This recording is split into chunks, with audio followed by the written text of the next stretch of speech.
Welcome, everyone, to the February 25th, 2025 regular session of the Mayor City Council of Hagerstown. The meeting is now called to order. First up, I would like to recognize our former mayor, Mr. Keisha Martinez, to do our invocations this evening. So if everybody could rise, please.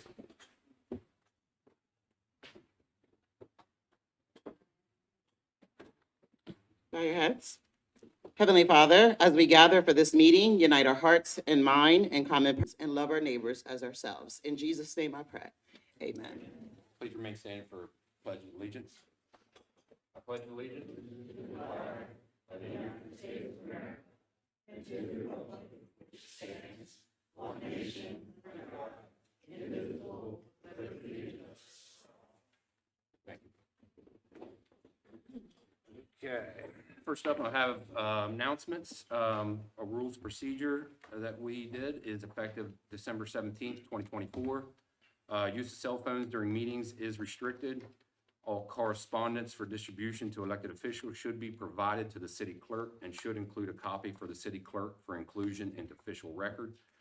Our March meeting schedule are Tuesday, March 4th, 2025, the State of the City at 7 a.m. Tuesday, March 4th, 2025 is our work session at 4 p.m. Tuesday, March 11th, 2025, work session at 4 p.m. Tuesday, March 18th, 2025, work session at 4 p.m. Tuesday, March 25th, 2025 is a regular session at 7 p.m. Next up, we have two appointments. You just want to do them individually, or do you want both of them to come up at the same time? Same time. Same time? So if I could get Larry Bear and Hope Klein up, please. We need a motion. What's that? Oh, that hasn't been done yet? Oh, okay. What's that? You're okay. Mr. Mayor, I move to appoint to the Board of Zoning Appeals Larry Bear and Hope Klein, term to expire for Mr. Bear, August 27, 2027, and term to expire for Ms. Klein, February 25th, 2028. Can I get a second? Second. Any discussion? All in favor? Aye. What happened? What's that? Now we're good. Yep, We're good. Now you can swear me. You can just pour that in. okay. You have it up there? Okay.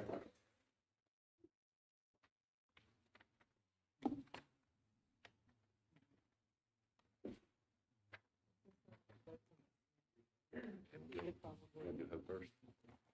okay, so you could probably do both of them at the same time. Just have them keep them in. Sounds good. That's, it's your call. No, that's good. Okay. And we'll do both at the same time. Okay, raise your right hand. Okay, I, Larry Bear, I, Hope Klein, do swear that I will support the Constitution of the United States Support the Constitution of the United States. and that I will be faithful and bear true allegiance Will be faithful and bear true allegiance to the state of Maryland to the state of Maryland. and support the Constitution and laws thereof Support the Constitution and laws thereof. and the charter and ordinance of the city of Hagerstown. And the charter and ordinances of the state of Hagerstown. And that I will, to the best of my skill and judgment, I will, to the best of my skill and judgment, diligently and faithfully, diligently and faithfully, without partiality or prejudice, without partiality or prejudice, keep the office of Board of Zoning Appeals execute the office of Board of Zoning Appeals according to the Constitution and laws of the state. according to the Constitution and laws of this state.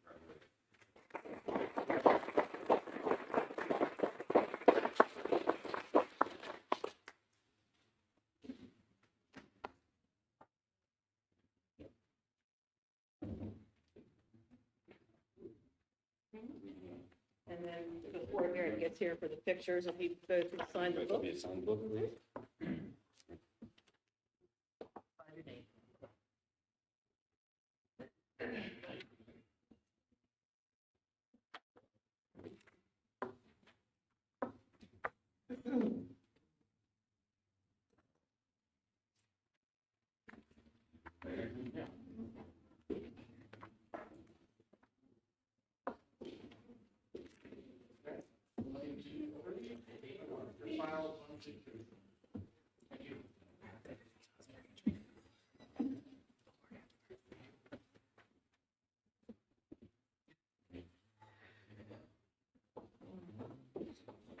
Okay, next up, we have some proclamations.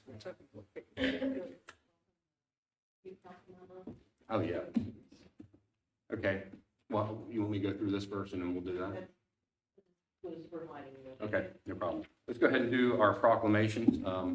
We're going to do it a little different tonight. We're going to have each council member do each one of our proclamations this evening.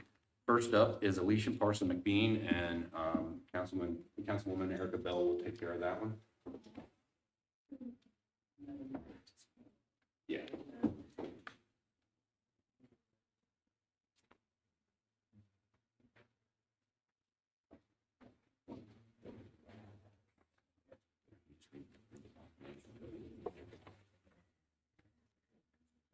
You want the microphone? Hello, my dear.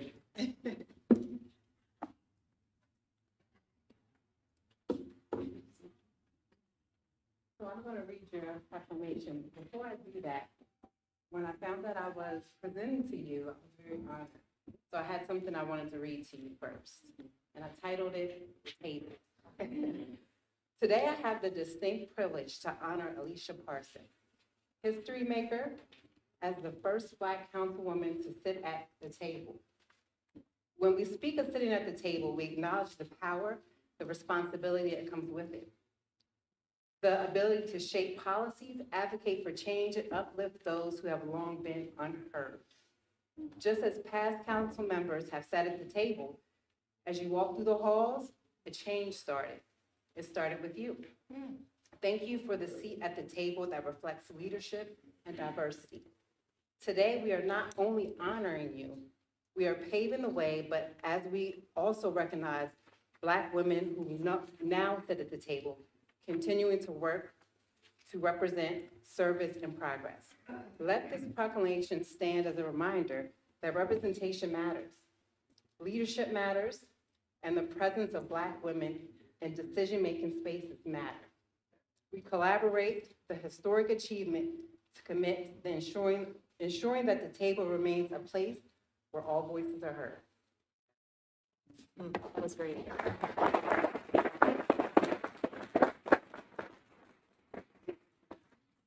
During Black History Month, Hagerstown Mayor and City Council recognized Alicia Parson McBean as we paid special tribute for her dedication to the Dolman Black Heritage Museum, as well as serving Hagerstown community as the first Black councilwoman elected to Hagerstown City Council 2005 to 2009.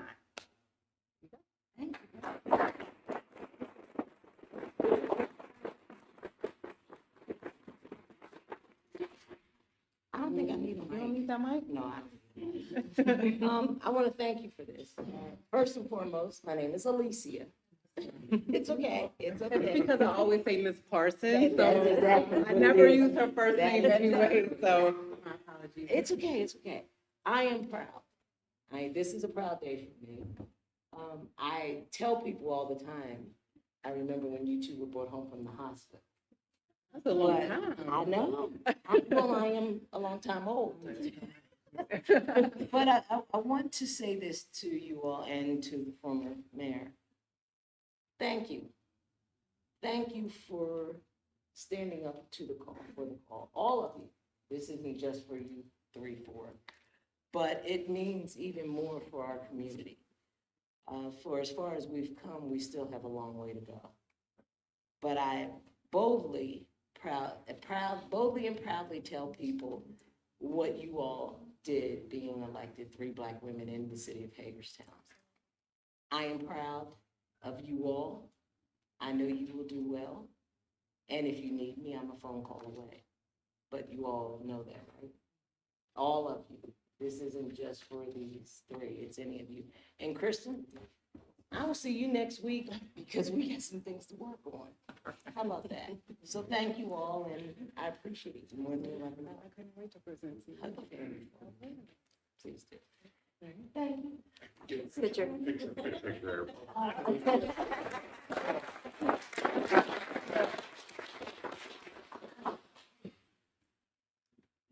But wait a minute. Can we get the other two ladies too, because it's kind of. Sure, this whoever you want. Isn't it? Yeah, however you want it. Thank you. You're welcome. Right. Standing here. Yeah, absolutely. How about we move you up the steps? Cool. That way I can see You can move young kids. Now I'll take it. you. Here, I'll go right here. See what I'm saying? You young people. Here we go. Hey, good smiles. And 1, 2, 3. One more. 1, 2, 3. Thank you. Love you, ladies, and take care of yourself.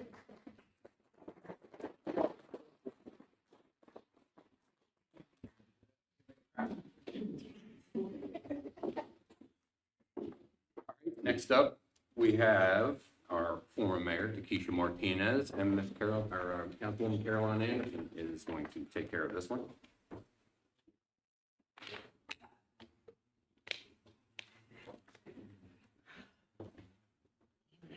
Let you come.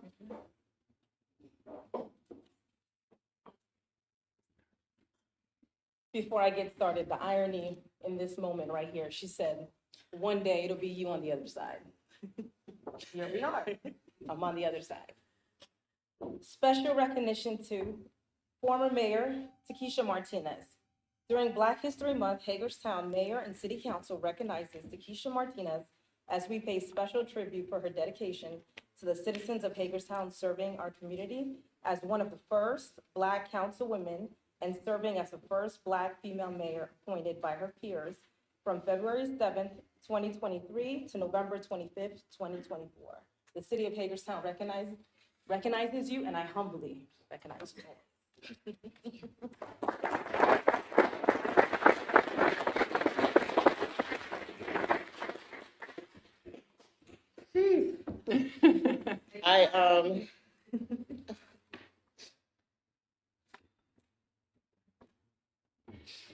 I stayed away for 3 months because coming into the space, I knew nothing about what I was supposed to sit at the table and do. And so I studied this building. I studied the people, just as I studied the streets. Came in and I learned it, and I changed my whole lifestyle. So for the last 3 months, I've been resetting. And I've been staying so that I didn't have to feel it. And when I walked in here today, what a joy. These are tears of honor, of gratitude. Amen. Praise God. How about we move you guys this way? Perfect. There we go. And good smiles. 1, 2, 3. 1, 2, 3. Okay.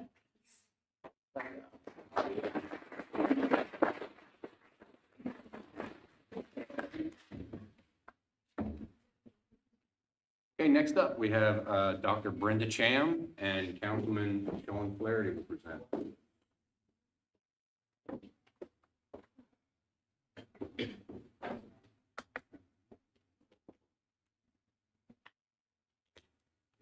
My husband will leave you over $100. So first of all, I just want to say how blessed and great I've gotten to know Dr. Brenda Cham. You've been a trailblazer for our state, and Annapolis is the first Black Republican state delegate. And I've gotten to know you, and you've told me so much about Hagerstown, about living here. And so I'm going to read your proclamation. During Black History Month, Hagerstown Mayor and City Council recognizes Dr. Brenda Cham as we pay special tribute for her dedication to the citizens of Hagerstown and Washington County, serving our community as Maryland's District 2B first Black female legislator in the Maryland General Assembly from 2020 to 2023. And I want to say that you made history along with the former mayor, Ms. McBean, and this past election with the city council. And I'm so glad that we have gotten to honor all y'all this month. And I'm so glad that you're my friend. You've done a lot for Hagerstown. I love you, and I know you're going to do wonderful places in the future. So.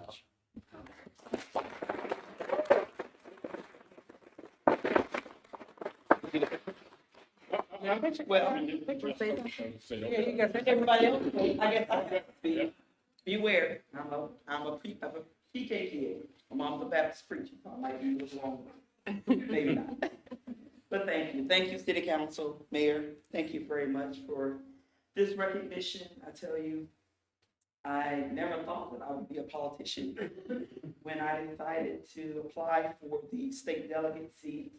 I went in a very green politician, but I left a lot less green and came back to Hagerstown saying, well, that was a good vote, or that was not so good of a vote. But nonetheless, lessons learned prepare me for maybe the next step. So I say to you, if you're considering running for office, get involved, do it. Don't be afraid. Be involved in your community. You are the catalyst to make change in your community. Don't be afraid. Stand up for what you believe in. There are going to be people against you. Stand up. There are going to be people who talk about you. Stand up. There are going to be people who say bad things about you. Stand up. Whatever you do, stand up, stand strong, and walk in the path that God has made for you. God bless you all. Thank you.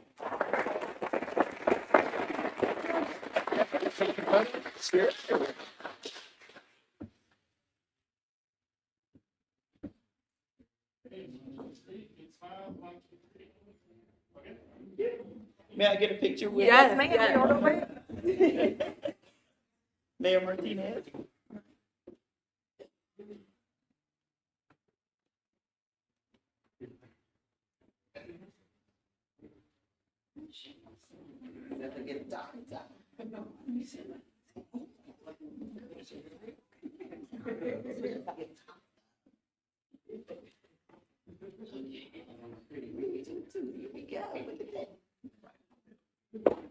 And here we go, good smiles, 1, 2, 3, and more, good smiles, 1, 2, 3. Thank you.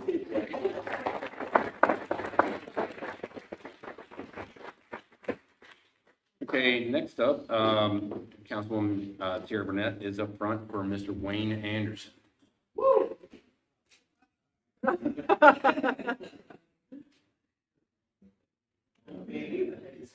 The Anderson family, they are in here deep tonight. Please come in.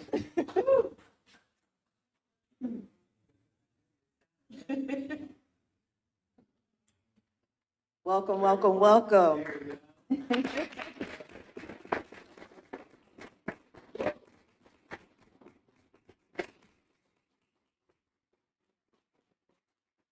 Because one thing about it, the Andersons are going to represent for their family. Not only do they color coordinate, but their social media presence was the first time when I made a highlight to you, Mr. Wayne. I got over 6,000 shares. When I won twice, I never reached 6,000 shares. But when I shared about Mr. Wayne Anderson, the family showed up. So I told your daughter, where you at? Waynisha, that I was going to do this a year ago. So we finally made it. We finally got here. And I wanted to take this moment to give you your flowers for the sport of boxing and also for what you do for the community. It's important that Hagerstown knows who you are, knows how well represented the family that you have and the love that you bring back. I just wanted to give this moment to you. So here's a special recognition. They got the picture seat out when I tell you. The Andersons do not play. They don't play. So take heed. Next time, get some pictures up here. Special recognition, Wayne Anderson. During Black History Month, Hagerstown Mayor and City Council recognizes boxing coach Wayne Anderson as we pay special tribute to his dedication to Hagerstown's youth as he allowed them to put the gloves on, let off a little steam, and climb inside the ring where he taught them how to box, not fight, but actually box. He taught our youth how to defend themselves, when to protect themselves, and when to walk away. We thank Coach Wayne for being a great mentor and leader to our youth. Signed by the mayor and represented by City Council. Thank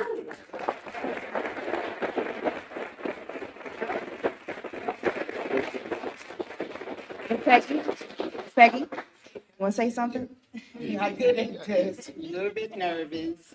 Congratulations to my husband. It's been a long time coming. He truly deserved it. Tears of joy. He's been doing this for a very long time, since way right here to right here. Congratulations.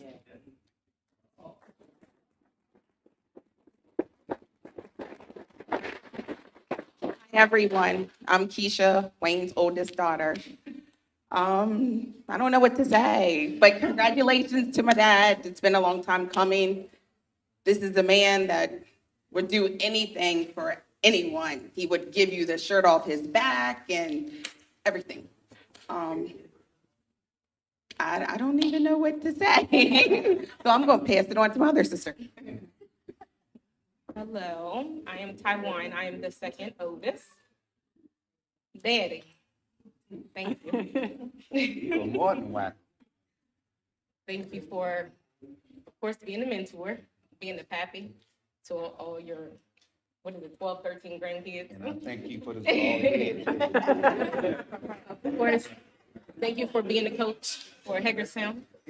Thank you for everything. Seriously, Tiara, thank you. Miss America, thank you. Everyone up here, thank you. And again, thank you. Thank you.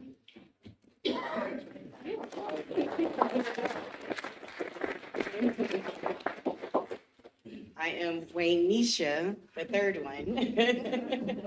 I just want to say thank you all for giving him this recognition. It was well deserved, well overdue.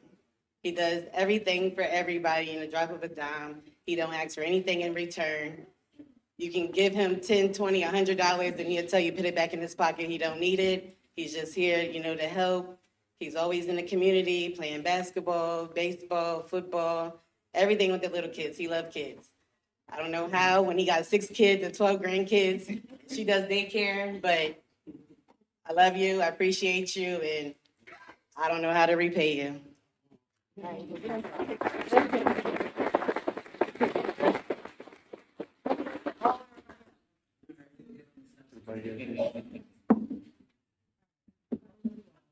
Yes, please. He got his birthday. There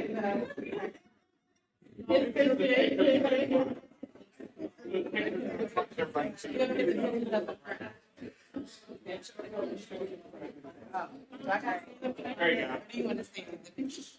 There you go. Let's do that.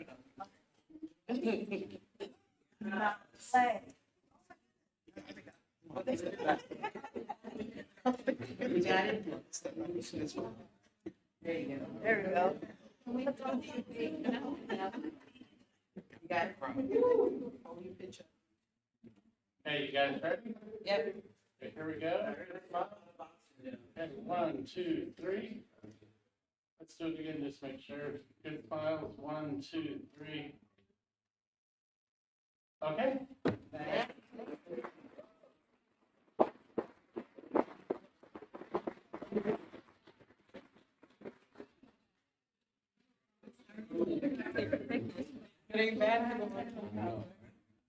This is bad. Oh, right.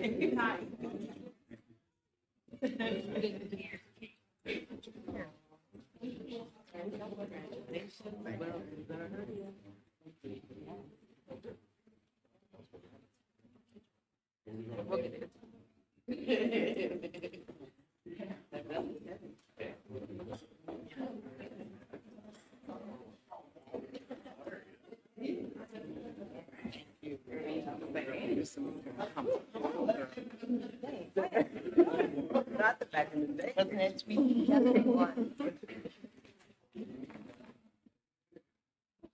Next up, Mr. Wayne Kiefer.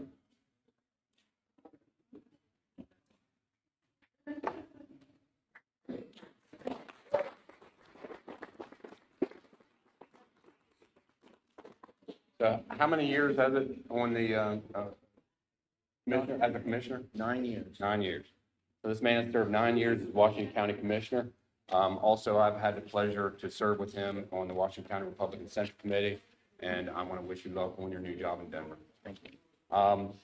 Special recognition for Wayne Kiefer. Hagerstown Mayor and City Council recognizes and pays special tribute to Washington County Commissioner Wayne Kiefer for his dedication to the citizens of Washington County, Maryland, serving 3 terms from 2016 until February 21st of 2025. Congratulations.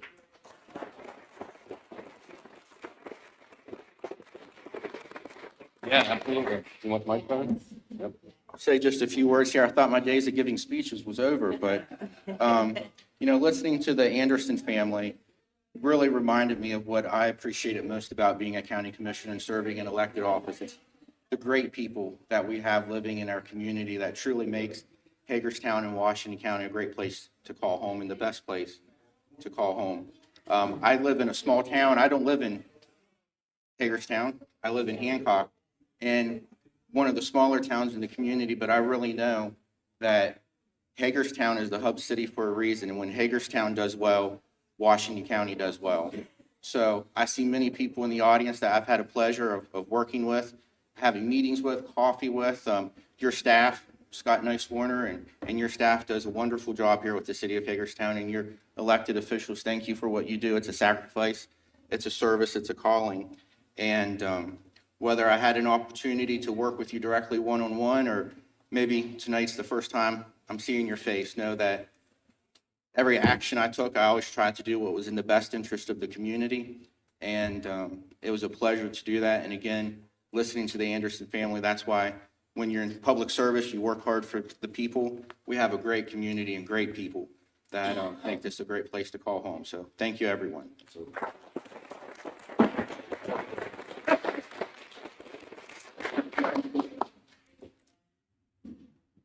Okay, smiles, 1, 2, 3, 1, 2,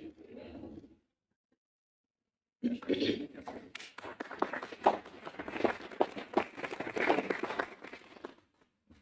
Next up, we have a special recognition for the Community Free Clinic. Representative Gallagher began seeing patients at Union Rescue Mission. In 2003, the clinic moved into a 5,400 square foot medical office building located at 249 Mill Street, Hagerstown. And with 19,256 patient contacts and treating 991 patients over the last 5 years, the clinic stands by their mission to make healthcare accessible to all uninsured residents in Hagerstown and Washington County. And the clinic is able to provide $5 worth of healthcare service to an individual for every $1 donated, and for every $300, they can cover the medical expenses and treatment for one patient for an entire year. And seeing a community need, Dr. Mitesh Patari and his wife, Erin, donated an office suite in the medical complex located at 235 Mill Street, and in 2019, CFC launched their community mental health care program. Now, therefore, I, William McIntyre, Mayor of the City of Hagerstown, and on behalf of the City Council, hereby recognize the Community Free Clinic and congratulate them on serving our citizens for 35 years, making Hagerstown and Washington County a healthier community. Congratulations.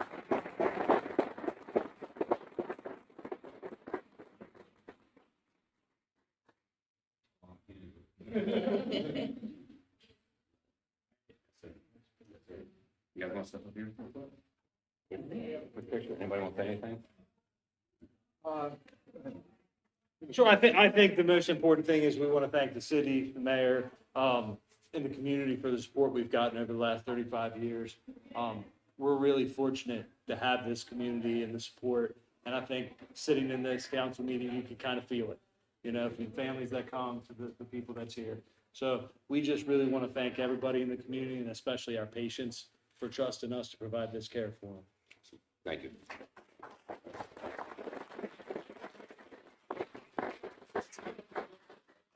And everybody else? Can we put a row up on the steps?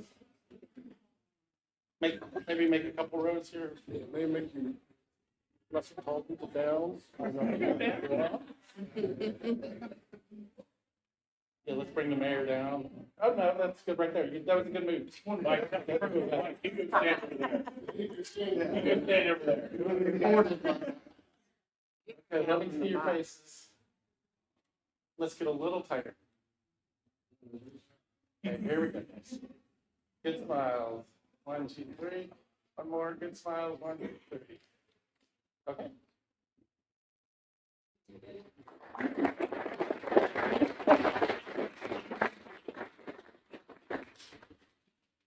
Next up, I have Councilman Brendan Alshire and a Community Rescue Service.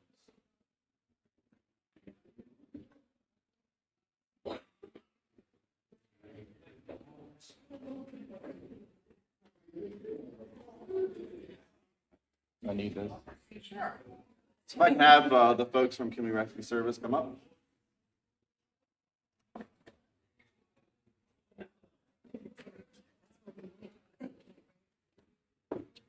So I think the first thing I'll say is pretty simple. If we didn't have the folks at Community Rescue Service providing the service that they have over the decades that they have, there are so many lives in this community that would have been lost. They have otherwise saved in getting that transport to the hospital. So thank you. Special recognition to Community Rescue Service. Whereas Community Rescue Service, CRS, as most of us commonly know them, is a nonprofit emergency medical services company serving the city of Hagerstown and Washington County, Maryland by providing professional, timely, and quality emergency medical, rescue, and fire ground services. And whereas CRS has been a vital lifeline in our community, providing crucial medical care, disaster response, and transportation to those in need since 1955. And whereas CRS has 4 stations located in the Hagerstown area served by 6 EMTs, 6 paramedics, and 1 paramedic supervisor per shift. Now therefore, I, Kristen Elsher, on behalf of Mayor William McIntyre and the City Council, the City of Hagerstown, hereby recognize Community Rescue Service and thank you and your members' unwavering commitment for the past 70 years in keeping our local community safe. Thank you.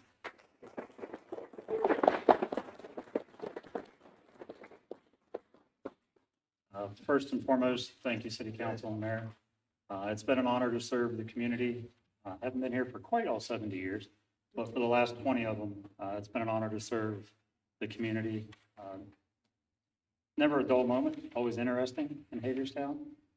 As shown tonight, I had 2 or 3 of my crews that were going to attend here this evening, but one by one, they all got called out on incidents, so they're all running all over town.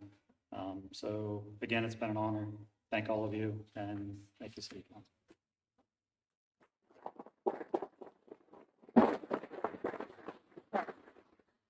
I came down here because I'm the city liaison for CRS, and I wanted to say congratulations again for 70 years, and I also wanted to be in the picture too, because, yeah. Thank you. You got that, Don.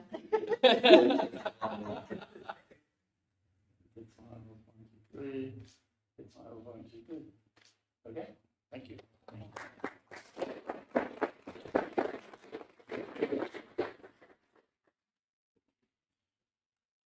Okay. Before we go any further, tonight I'd like to welcome Emily Mariku Babu to this meeting tonight. She's joining us as a member of the Hagerstown Youth Council. She's sitting right beside Scott.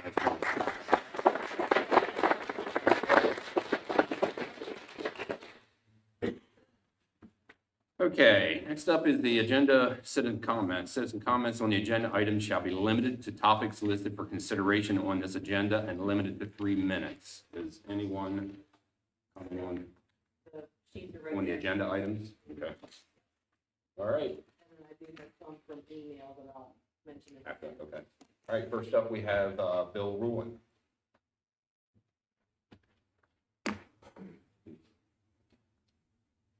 Thank you for this opportunity to speak. I'm here to talk, I represent Antietam Fly Anglers, a local fly fishing club here in Washington County. As we understand it, the city council is thinking about banning fishing in Pangbourne Park Pond. And we'd like to give our opinion on that matter. I did send in some comments, but I'll just want to summarize that. We believe that the pond itself is a perfect place for parents to take their children fishing for the first time. Hagerstown is in the heart of Washington County, which is part of rural Maryland. It's a long tradition of sharing the outdoors with friends and family. Antietam Fly Anglers is aware that there are, well, let me backtrack. It's our understanding that the reason you're thinking about banning fishing in the pond is one particular person is concerned about fly line getting tangled up with waterfowl.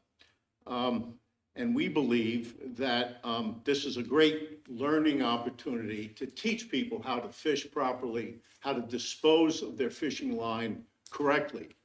Some of our people around the park, there is disposal places for fishing line. So I think this is a great opportunity to teach people how to properly dispose of fly line, not fly line, but fishing line. So that when they go elsewhere, right, after they've learned how to dispose of their fishing line properly, that won't cause problems anywhere because there's going to be fishing. So it is regrettable that waterfowl get entangled, but we believe that allowing the pond, by the way, it's only fishing for people over 65 and for people 16 or younger or people that are blind. So for people that are over 65 that might have a problem wading, this is a perfect place to fish.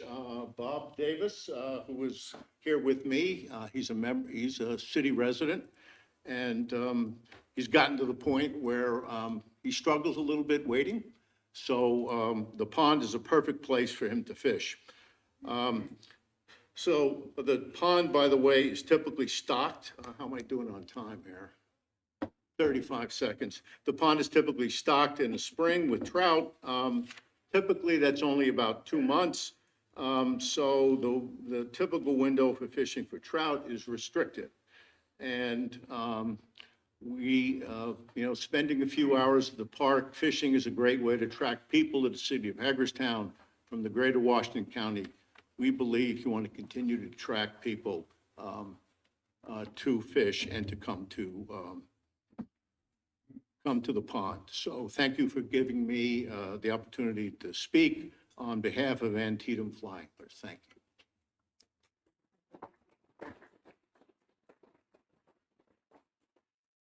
Next up, Jim Klein.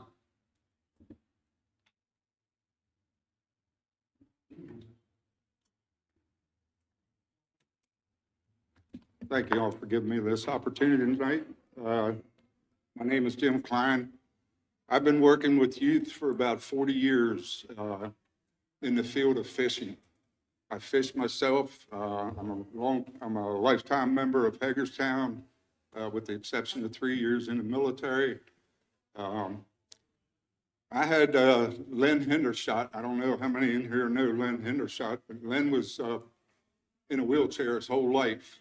And in 2004, Len called me out of the blue. I only knew him, who he was. We never spoke or anything, but someone slid him my name and said that I was the guy to get in touch with about helping him out.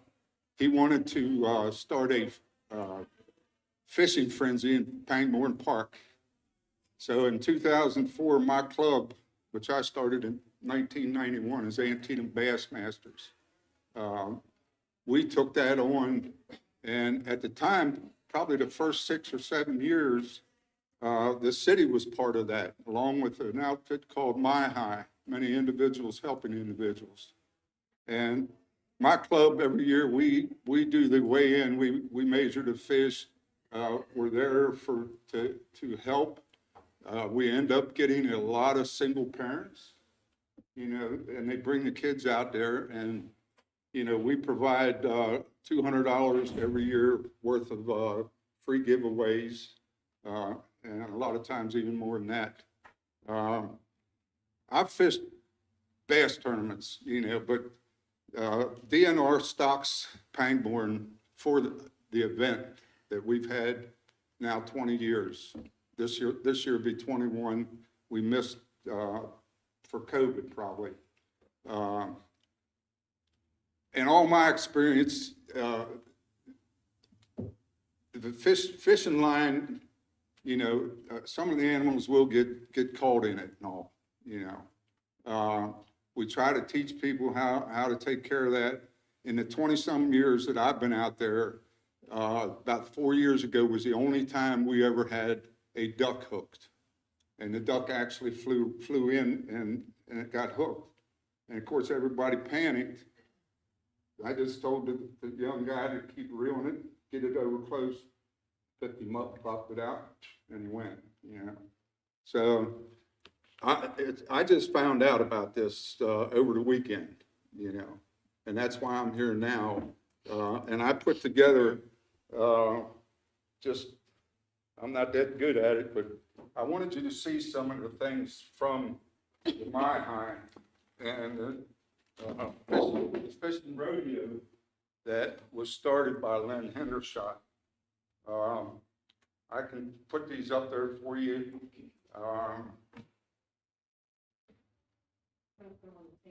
We're done. Yeah. We're at 3 minutes. I got it back on it because I didn't know if it was going to rain on me. I just did this today. I would have really liked to have enough time to give you a better presentation as far as DVD.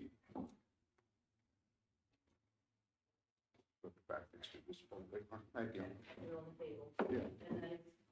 And, you know, we've had probably a rough estimate, thousands of kids. Lynn's whole deal was that it would be 65 and older, kids under 16, and anybody with a disability. And at one time, probably the first 10 years, Western Maryland Hospital bust a load down. And we provide the gear, you know, for the kids. And like I say, we get a lot of families, single family that'll bring their kids there. And we take them under our wing. My bass club, they're all top-notch fishermen. We don't just fish. We do conservation, and our key thing is our youth. You know, I've had kids come up through the youth program in Maryland Bass that are now fishing pro. And I've had 4 or 5 kids that came through our Maryland Bass Youth Department that are now in college. There's 200 colleges that offer scholarships for bass fishing. You know, high school fishing has taken over the nation, you know. If I could ask, how many of you all fish, or have you ever fished? Hey, Jim, I don't mean to interrupt, but can we, we're over the time limit. Okay, yep, I'm done. I think that you're making a mistake if you take and cancel out fishing out there at that park. Believe what I'm telling you. There's over one person complaining, and I would really like to know what happened to the goose. All right. Thank you.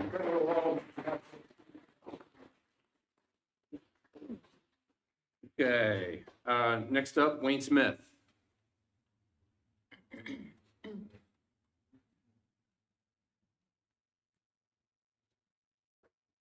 I want to thank you all for the time. My name is Wayne Smith, born and raised in this town. And for the last 9 years, I've been fishing Pangbourne for trout. I'm 74 years old. The only problem I've ever seen out there was none. The smaller children that comes out there, they always have a parent with them, teaching them what to do. If I don't get to fish Pangbourne, now I got to run to Blair's Valley or Greenbrier. Can't get in Greenbrier till 8 o'clock in the morning, and I like to fish early. If I don't go there, you got to go to Devil's Backbone to go a little bit of trout fishing, because Beaver Creek is elbow to elbow. I have never seen a duck out there in fishing line. When I get done fishing, I'll walk around and pick it up. The only problem I have with it, you got to walk over the landmines at the Geesley when you walk around that lake. But to stop the fishing out there is going to hurt all of us older people and the younger people that are just looking. I think it would be a great mistake to say no fishing. If they're getting caught in the line, relocate the ducks for heaven's sakes and give us, the citizens of Hagerstown, something to do. I think we're worth more than a few geese to be relocated. Thank you. Thank you. Next up, Matt Siebel. Hey, Matt, for the last couple of people, I forgot to, ask for their address. Can you state your address, please? Yep, 17941 Rife Church Road, Hagerstown, Maryland. Why am I here? Well, for the first time in my 26 lives, I'm actually here to beg. I'm begging you, imploring you, please don't get rid of fishing at Pangbourne. All right, we got Pangbourne Park Townhomes, Washington Gardens, Pangbourne Heights, Parkview Place, Park Overlook. These are all the living areas within walking distance of this park. They're full of kids, they're full of elderly people, they've got the disabled that are fishing there. This is what they have.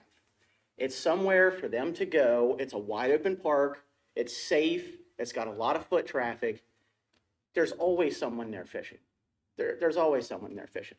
And if they need help, they ask you for it. I can't tell you how many times I've been there walking my dog or whatever, and somebody comes up, I've hooked a fish, can you help me unhook it? Yes, because they'll do that.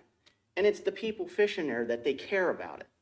You know, if we take this away from them, what do they have? I mean, they have a park, yeah, but this is something that they do. This is their hobby. You know, they like fishing. They like the independence of having a sport that they can do with their parents, without their parents. It's something for them. And we're taking stuff away, and I think we can't afford to do that. Today's youth is hard enough to get them outside to do stuff without vandalizing stuff, breaking laws, getting into trouble. This is something that they can do. It's an outlet for them. And it's not just for the kids. It's something for the elderly to do. It's easily accessible for them too. There's not too many things in Hagerstown that they can do. Number one, that's free or easily accessible to them if it's a walking distance thing. You know, I believe that if there is an issue, first off, we need to address it more directly with the public. I have told so many people about this meeting because I think it is so important that people come out and express their opinions. And a lot of people didn't even know this was being considered, banning it. They had no idea. So I had to talk to them. I've actually started working person to person with officers with the DNR. I've had them come out to the park. I've had them take a look at it. I've gone to meetings with them within the last 2 weeks. They don't have any reports of any animals at that park being injured, killed. They're not exist. So if it is an issue, I think that I'm hoping the city council and even myself can work a little bit closely with the people who we can get this fixed, because banning it shouldn't be an option. Not yet. There's other things. I don't have a solution right now, but it is something that I think that the city council, the citizens, the fishing community should be able to work together and come up with something. I'm basically begging you. The fishing community is begging you, all right? So thank you for giving me the opportunity to speak to you all. Thank you.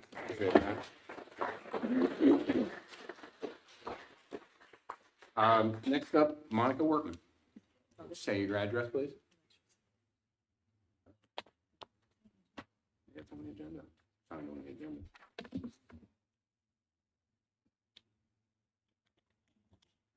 Go ahead.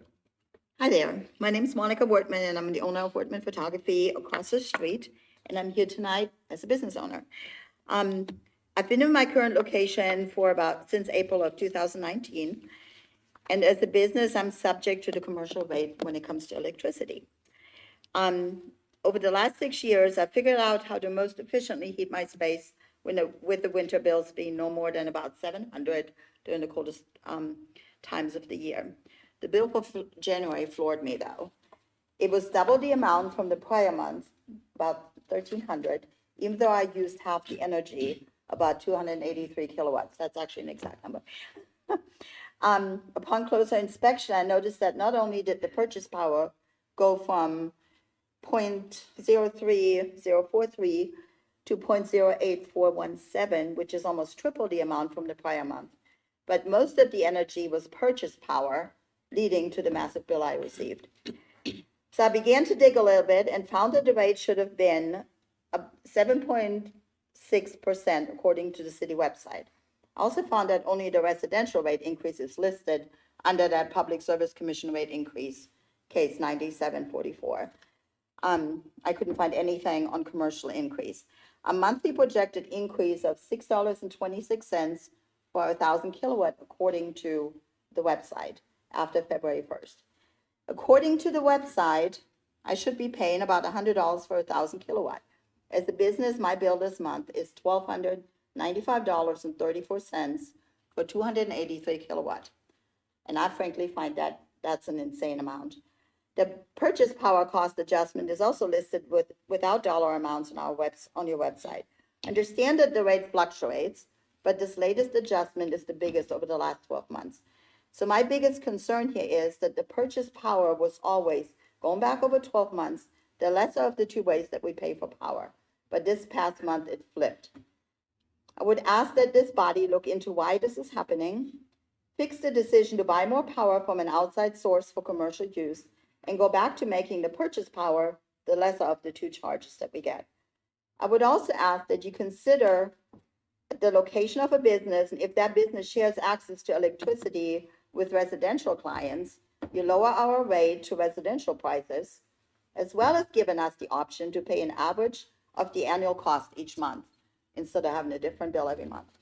Finally, I ask you to consider the effect that this increase has on all small businesses and how it fits within the plan to attract small businesses to this town. Economic growth has been a talking point for several years now. Increasing costs to do business such as this is not conducive to economic growth. Thanks for letting me address that. Thanks, Monica.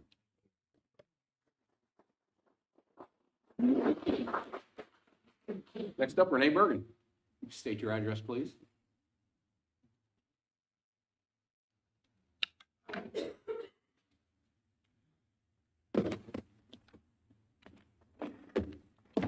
Good evening, Mayor, City Council, and City Administrator and staff. I am here to submit a request which discontinues fishing as it currently is at Pangbourne Park, but allowing it only for specially designated events, like the fishing frenzy. By doing so, this would significantly decrease the ongoing frequency of improperly and irresponsibly discarded fishing lines, lures, hooks, branches with fishing line used as fishing poles, knives, and other items associated with fishing that I have found, which I present before you. All of this has been collected since July of 2023. These items are found and collected by myself on a far too regular basis, which I have brought with me this evening. With the designated special events, fishing at Pangbourne would ensure that the activity is supervised, monitored, and enforced, and that attendees are educated about responsible fishing. Since July 22nd, 2023, the fishing at Pangbourne has been a valid concern for me because that's when I encountered an injured goose with fishing line wrapped around both of his legs. It took 4 months of myself and my friend Amy and our constant commitment to catch him and assure that he received the much needed treatment and rehabilitation. However, we didn't receive assistance or support from the local DNR in Blair's Valley, and I spoke to Hunter twice. Amy spoke to him a couple of times as well. The DNR is expected to, quote, maintain our natural resources, including state parks, public lands, state forests, state waterways, wildlife, and recreation areas, end quote. The Natural Resources Police is the enforcement arm of DNR, quote, charged with protecting fish and wildlife and leading search and rescue efforts, end quote. We did not receive that assistance or support from DNR or the Natural Resources Police. The very agencies we reached out to and who are supposed to be those there to protect wildlife. It was only after I purchased a $350 net gun myself that we were able to safely capture him, get him rehabilitated, and release him back to the community. Thank goodness his leg did not need to be amputated. So that's my response to Mr. Klein as to what happened to the goose. So I am asking the elected body to please have compassion in your heart and consider those most vulnerable and impacted by human irresponsibility by making the decision to revise the current policy at Pangbourne Park. and only allow fishing for special events, which can be properly supervised, monitored, and also the attendees can be educated by the said groups that presented here earlier. Thank you. Thanks, Renee.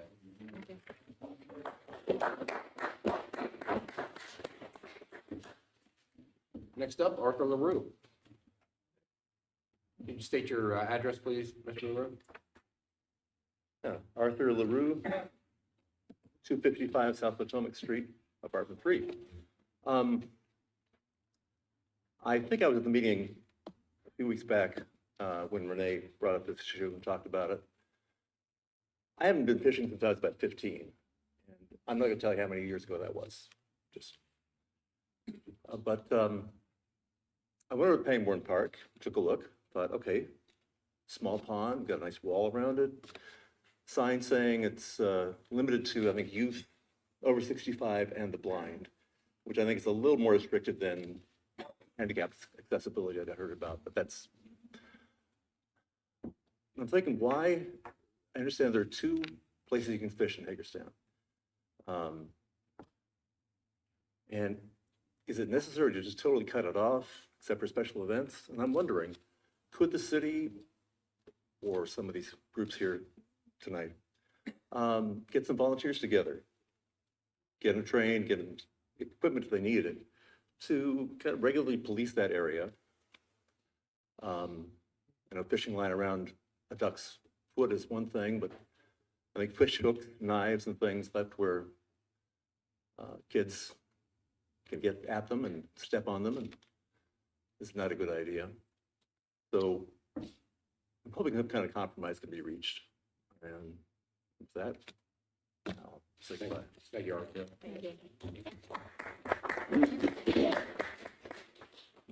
Next up, Michael Kiefer.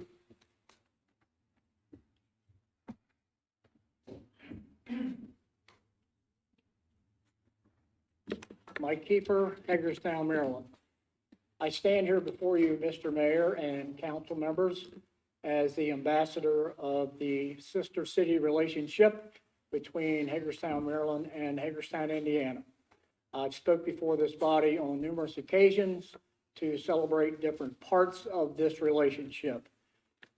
What brings me here this evening is the most latest part of the relationship, is that there was a creation of a sister city flag, which the council is going to get the official vote for this evening. What I have with me this evening, or who I have with me this evening, is the young lady who created the design for the flag and her parents. I went before the art students at the Barbara Ingram School for the Arts I had a contest with the students to create a design that would be very favorable for a sister city flag, both here in Hagerstown, Maryland, and also Hagerstown, Indiana, that we all could celebrate. Well, they did not disappoint me. They come up with some really great designs. The one that was selected, and not only by myself, but a couple of members of the council sitting there before me, we selected this young lady's design, and I'd like to ask her to come up here and share the podium with me. Her name is Brielle, and excuse me if I get it wrong again. Thames? Okay, I apologize, Britt. Would you come up here, please? This young lady is a fabulous artist, a wonderful student, and she's got a wonderful career ahead of her. But what's taking place this evening with her involvement is that she is becoming a part of the fabric of this relationship between the two communities. With the creation of the flag, and as far as I know, and I don't know much about this, I don't know if there's any other sister cities throughout the United States that even celebrate the relationships with a flag.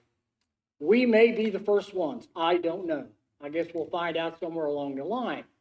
But I want to introduce you to Brielle, and she'd like to make a couple comments. Hey, my name is Brielle Thames, and I come here for Barbara Ingram School for the Arts in the sister city of Hagerstown, Indiana, and Maryland. And I'm very honored to be able to create a flag. And I believe that this will help strengthen our relationships between the two cities. And I really am honored to just be able to do this, and I was happy that I was the one who was selected. And I am excited what the future of these two cities together brings. Thank you. Thank you, Brielle. Thank you, council. Thank you, Mayor.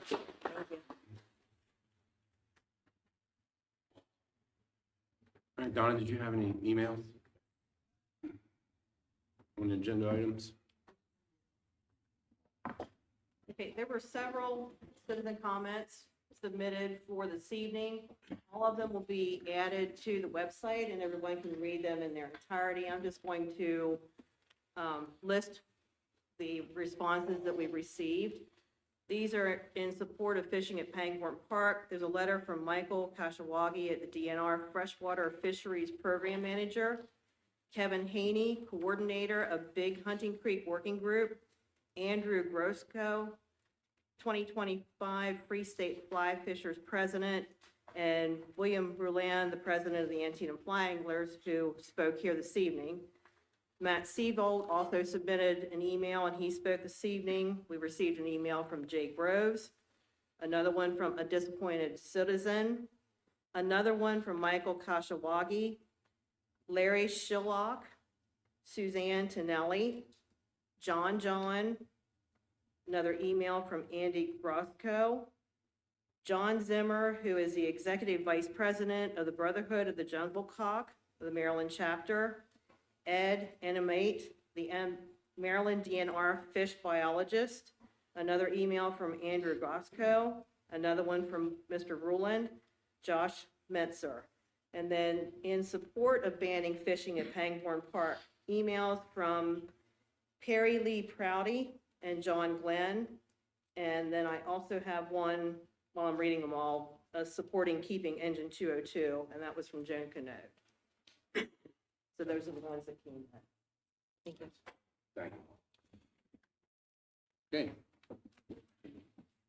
Move on. All right. Let's move to the approval of minutes. Mr. Mayor, I hereby move for the approval of minutes as presented for the mayor and council meetings held on January 14, 2025, January 21, 2025, and January 28, 2025. Can I get a second? A second. All in favor? Aye. Aye. Any opposed? Motion passes. Next up, the consent agenda. Mr. Mayor, I hereby move that all consent agenda be approved as presented. Note, if you wanted to discuss any one item listed on the I hereby move that the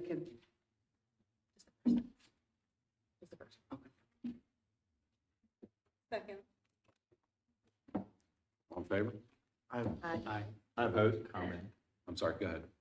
Yeah, before we vote, I just wanted to note, and I apologize, but I don't have the sheet that we were provided last week handy.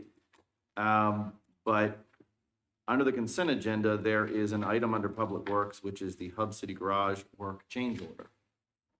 That change order request is for about $86,000. So I want to put that $86,000 into context as it applies to the overall cost of the project and the time frame in which this project was undertaken. Realistically, we originally budgeted about $10 million for the new parking deck that is next to the new stadium. That was sort of the city's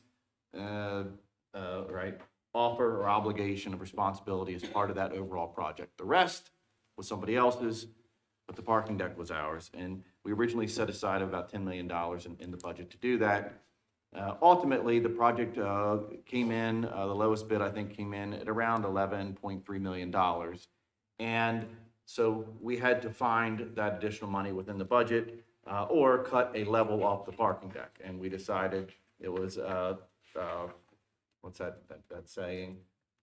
Penny wise and pound foolish or whatever, for us to not cut that additional level off. And rather find the money to do it.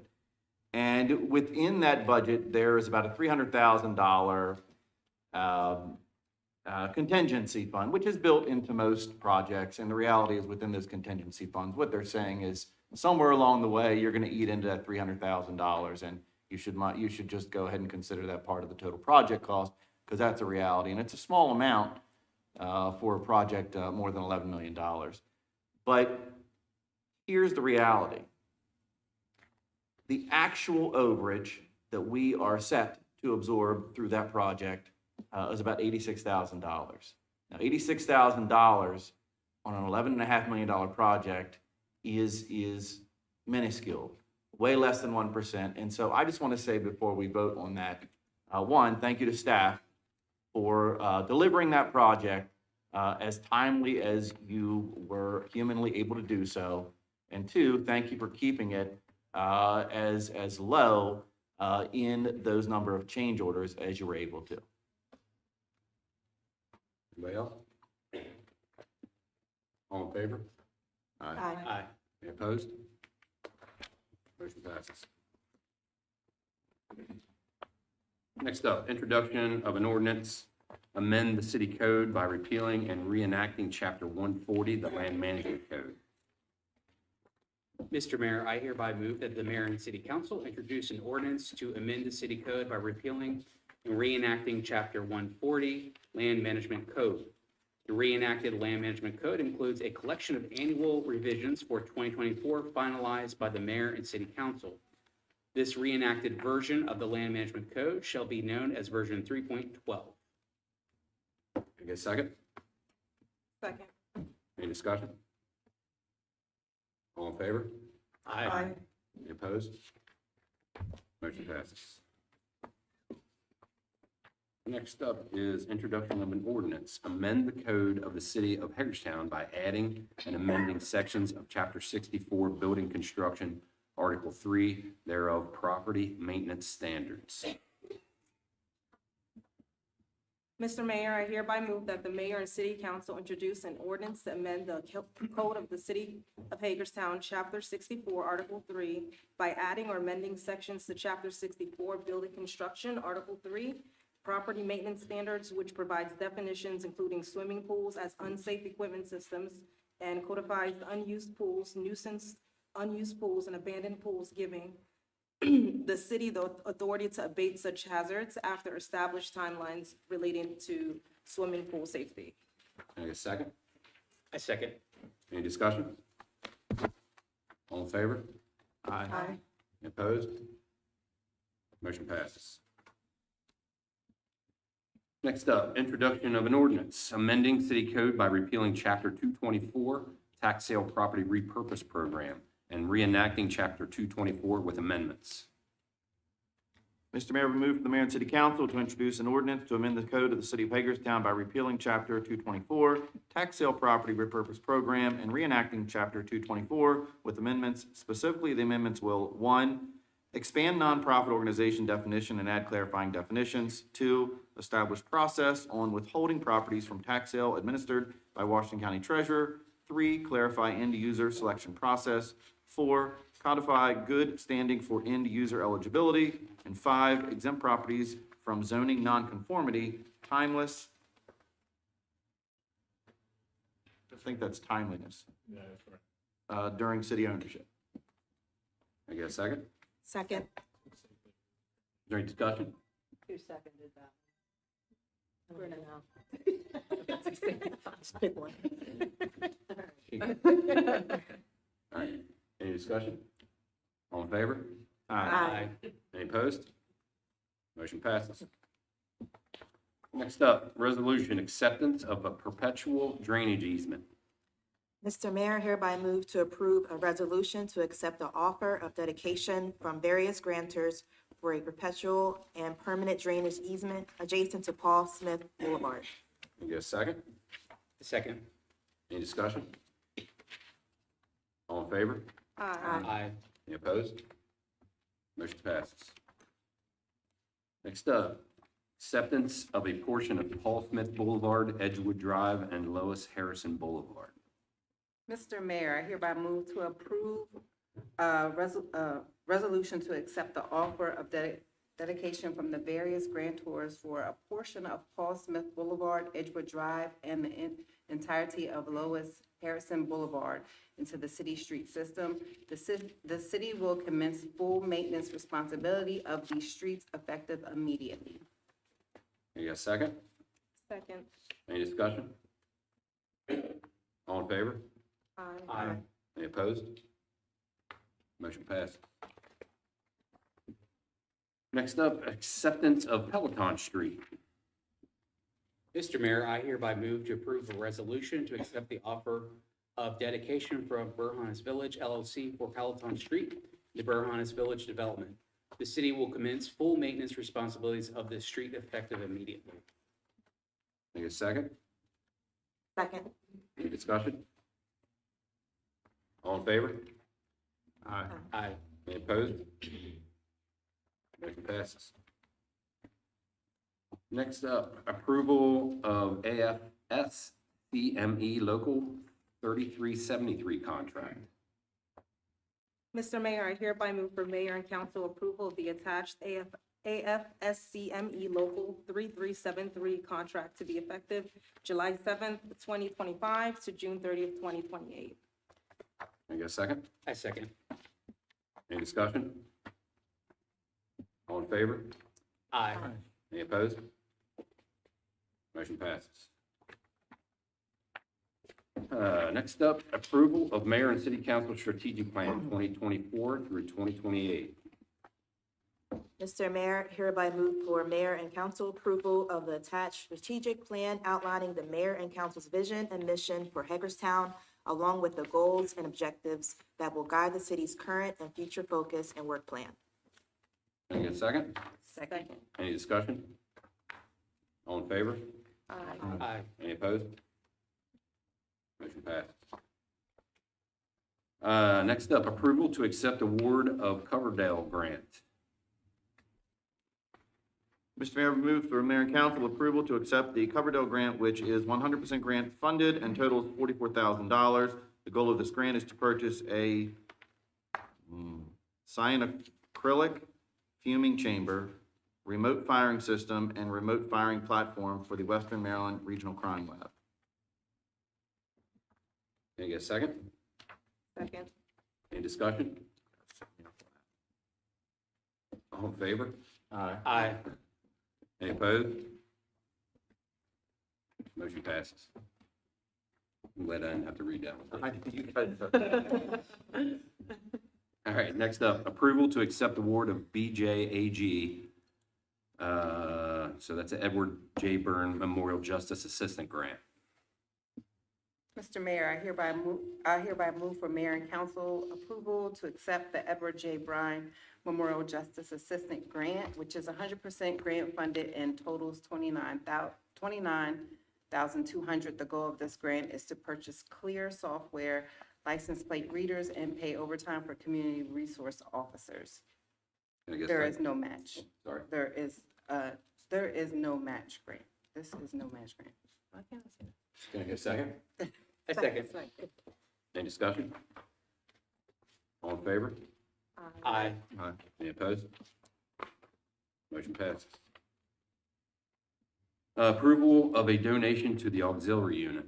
Mr. Mayor, I hereby move for the mayor and council approval of a $5,000 donation to the auxiliary unit. These funds will help sustain and assist the volunteer organization in the day-to-day work they do for the city of Hagerstown. These funds will come from HPD's operating budget. Can I get a second? Second. Any discussion? All in favor? Aye. Any opposed? Motion passes. Next up, approval of citywide mowing contract for 2025. Mr. Mayor, move the mayor and council to authorize and approve the renewal of the citywide mowing contract with contract term of March 15, 2025 through December 15, 2025. This is year one of 2 optional one-year renewals. The total contract amount is a grand total of $290,492.16 to be divided among the departments as specified in the attached chart. Can I get a second? Second. Any discussion? All in favor? Aye. Any opposed? Motion passes. Next up, approval of citywide dumpster service contract. Mr. Mayor, we move the mayor and council to authorize and approve BFI Waste Services LLC, DBA Republic Services of Hagerstown as the dumpster service contractor for the respective departments as listed below. These services were offered through bid proposal B1842.25 in January 2025. The initial contract term is from April 1, 2025 through March 31st, 2026, with the possibility of one additional 36-month period, subject to the mutual consent of the City of Hagerstown and BFI Waste Services LLC, DBA Republic Services of Hagerstown. The total contract amount is $85,500 and will be split among the departments as identified in the attached chart. Can I get a second? Second.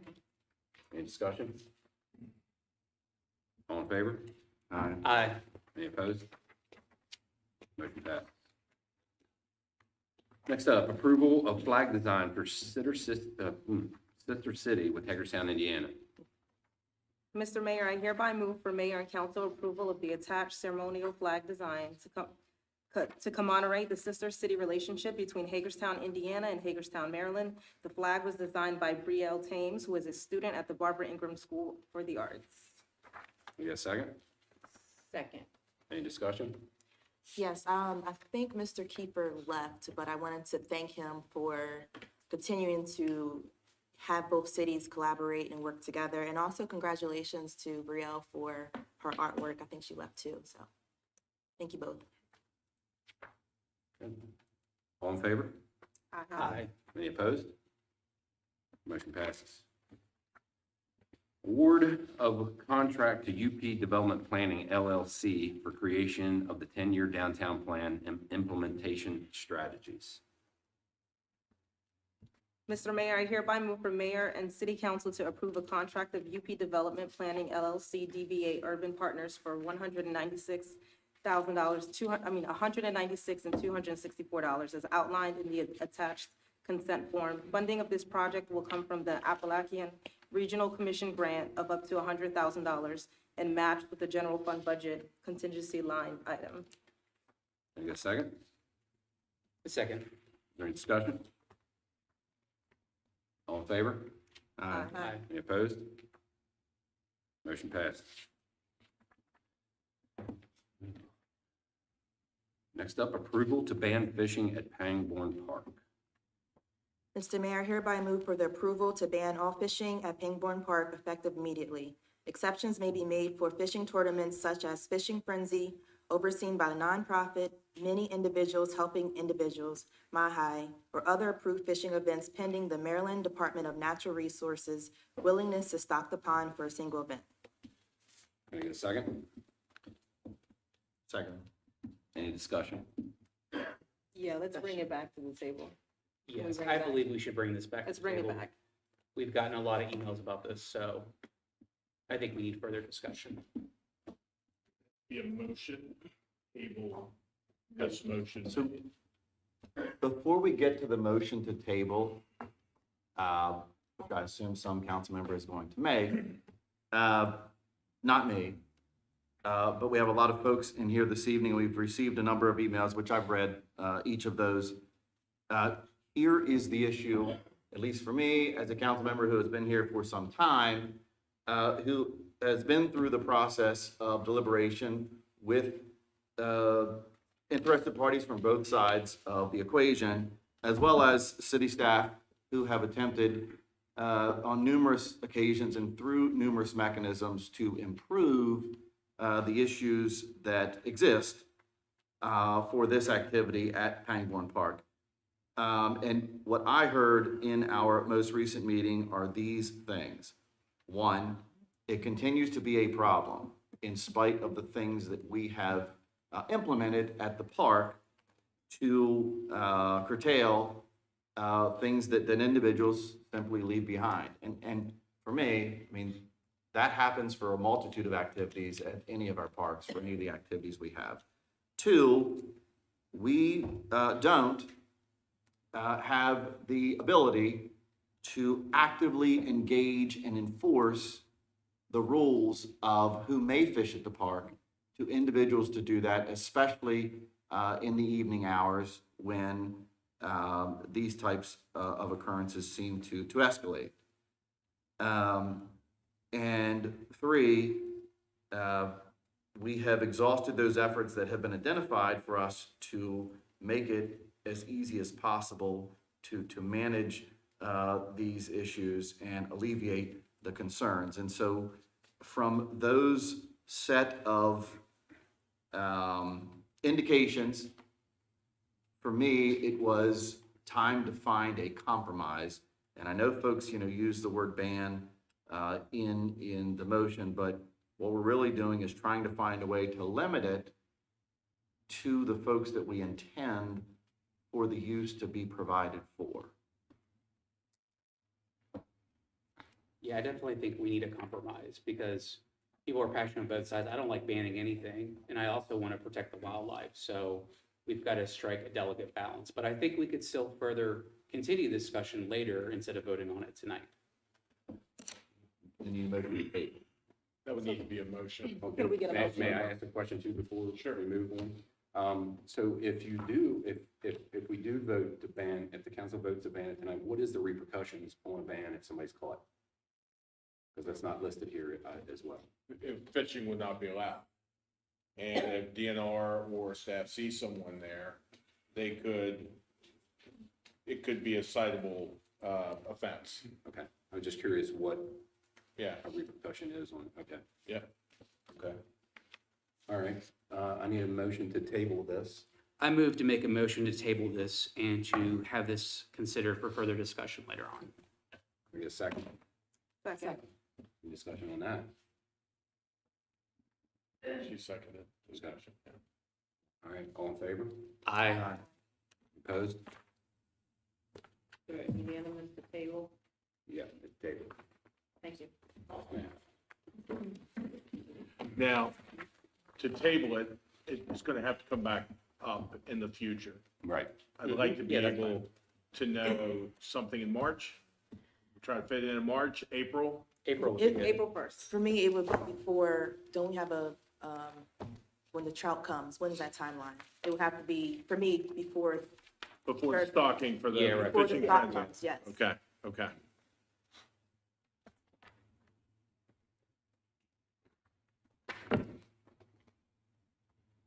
You good with that?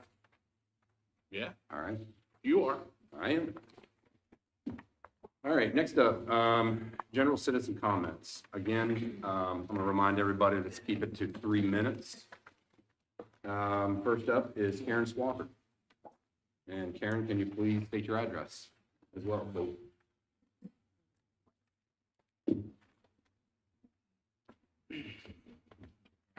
Hello, my name is Karen Gunn Swafford. My address is 8328 Riker Road, Fairplay, Maryland, 21733.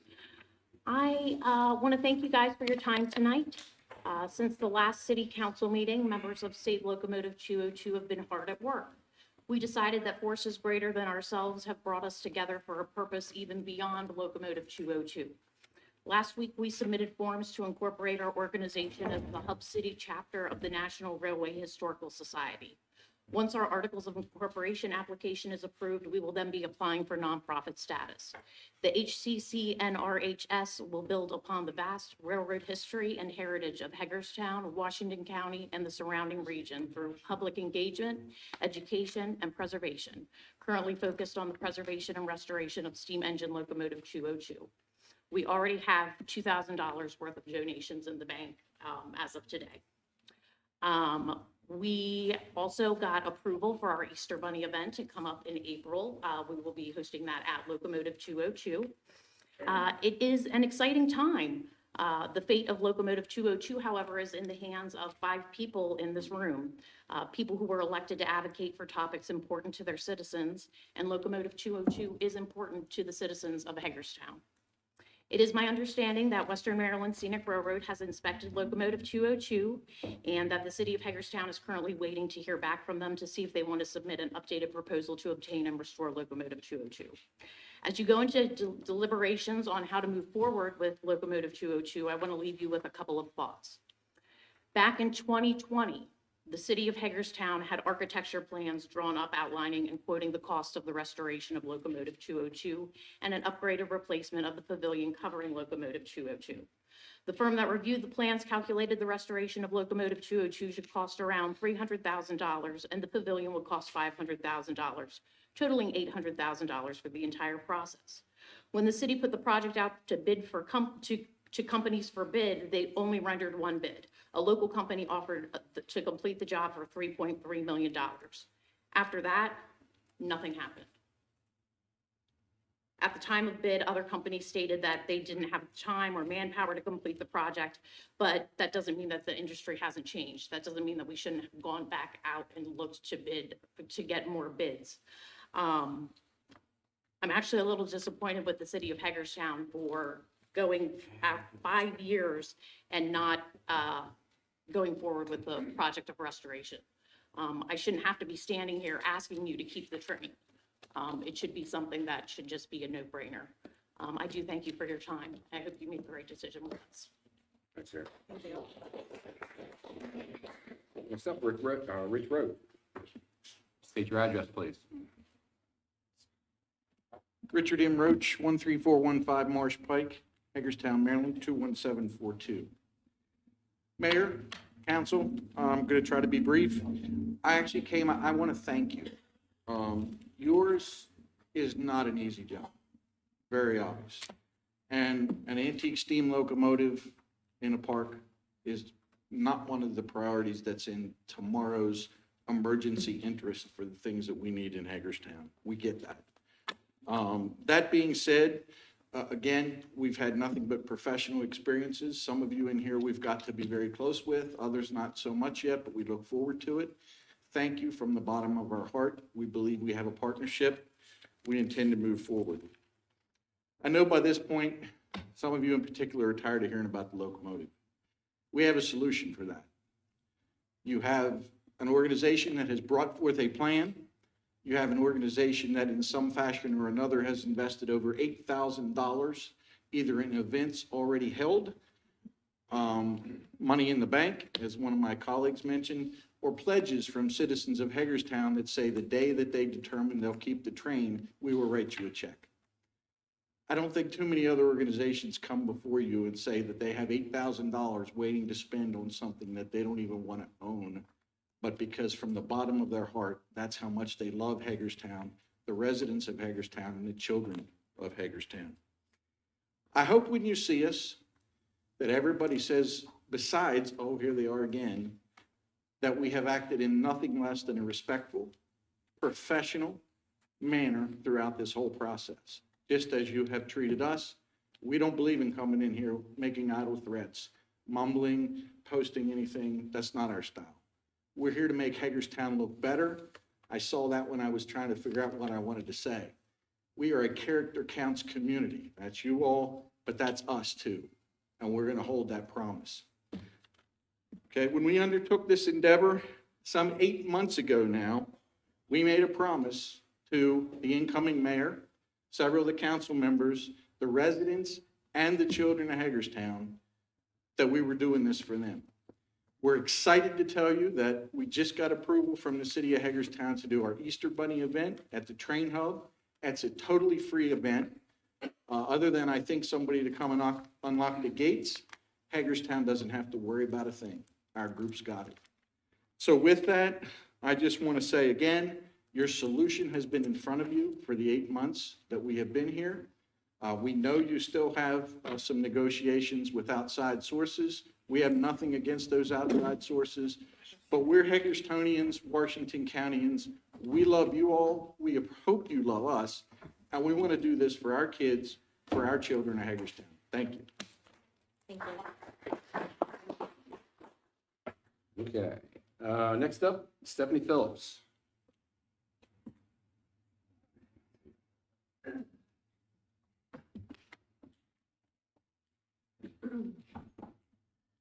Good evening. Thank you for your service. Stephanie Phillips, City of Hagerstown Limits, AKA identified by Mission Bay 07041966, and with the FBI as duty to act. Mission Bay are a group of international amphibious hydroelectrical engineers specifically trained to rebuild the world's dam systems beginning in Pennsylvania and Maryland to help reinforce and secure the Port of Baltimore, our nation's capital, and the Delmarva Peninsula. This region rebranding as a World War Wounded Warriors Hub in College Town, Coast Guard, Park Ranger training facilities. We'll work with other government agencies and lead by example the rebuilding and securing of our nation. Item 2, I filed a Freedom of Information Act requesting a copy of the investigation file of the parking meter thefts last fall. It's time to turn those meters back on. Item 3, I could have been provided a complete, accurate police report within a few hours of the January 10, 2024 incident. I'm sure there was a lot more going on here the general public doesn't need to be read into, but this too needs resolution. This attack and people's special interest groups trying to eliminate or force me out of town relate to the above mission, my family ancestry. You know, I grew up in Kensington, Maryland, right outside of DC. Our parents were government, civil servants, and military.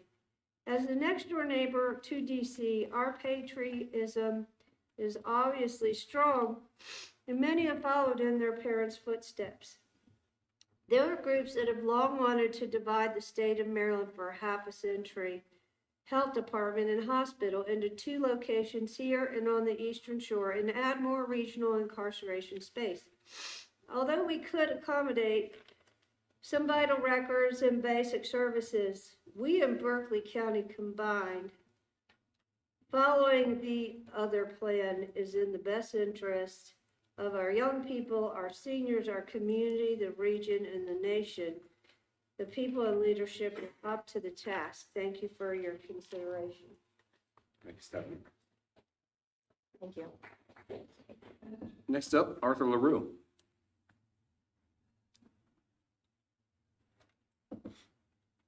Arthur LaRue, still 255 South Potomac. I'll be brief. It was about a month ago, one of your work sessions, and I think that day or the day before, President Trump had announced a pause on all grants. And I know that a lot has happened since then. I don't know if that's ever going to be resolved, or what's frozen or what isn't. But I just hope that y'all are keeping an eye on that. Because if some money doesn't come through that you're all expecting, I hope you've got a good plan for what you have to cut or whatever. But in the best of all possible worlds, all that money will still come through. And that's what I hope. Thank you, Arthur. Thank you. Is there anybody not signed up for general citizen comments that wish to speak? All right. Hagerstown to speak? Yeah, go ahead and state your name and your address, please. My name's Clinton Rawlings. I'm 10701 Bauer Avenue, Williamsport, Maryland, 21795. I am the executive director and this is the president of America's Hauling for Hope. We did a collaboration with the city of Hagerstown through a HUD grant to reduce homelessness, and our aspect of it was we started in July, to actually help prevent homelessness among the senior population in Hagerstown. Since July, we have serviced an average of 129 households per month that are at risk of becoming homeless that are seniors. Right now, if you guys don't know, 50% of the homeless population in the U.S. are from the baby boomer generation. It's your grandparents, your mothers, fathers out there living on the streets. So we want to try and help prevent that as well. From the 129, we've actually had 9 households that we've actually helped get completely out of poverty in the Helping Hand Senior Outreach Program that we started in collaboration with the city of Hagerstown.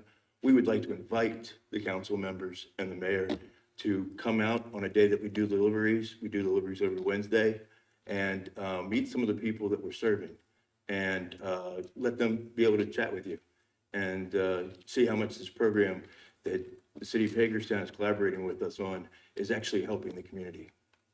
Thank you for your time. Yeah, appreciate it. Thank you. Yes, sir. State your name and address. My name's James McGarity. I live out in Lance Circle, Hagerstown, Maryland. I just quickly want to bring up the 202 again. I know you're tired of hearing it. But my wife worked for Western Maryland Railroad. Her brother worked for Western Maryland. Her two nephews. My uncle worked for Pennsylvania Railroad and owned a railroad station in Baltimore City, and he's still standing. We've lost a lot of our heritage already, and what we're trying to do is we got planes, we got trains and automobiles. Hagerstown did everything here. So we're asking to keep that heritage. And what I'm kind of worried about is this grant we received. My wife was working down at the hub, and she talked to Dan Spitten about how bad shape the train was in. And Dan and somebody got some money from the state, which is expiring in August 1st. And we'd like to move faster than that. It's one of those, you have to do the money up front, and then the state will reimburse you, but that money does go away August 1st. Thank you for your time. Appreciate it. Anyone else? Okay. City Administrator. Just I'll be brief, Mayor. On behalf of staff, I want to send my condolences to the family of Dave Long. He was a 25-year member of the Hagerstown Police Force, and since retirement had done several other things. I think the most important thing to him after retirement was being a fantastic husband to his wife, Chrissy, a good father, and probably an even better grandfather. Dave fought a very courageous battle with the disease that he had that doesn't give people much of an opportunity to fight. And Chrissy, our hearts are broken for Chrissy. She was devoted to Dave, and I know there's a hole left in her heart for that. So condolences to the family, and that's it for me. Thanks, Mayor. All right. Councilman Flaherty.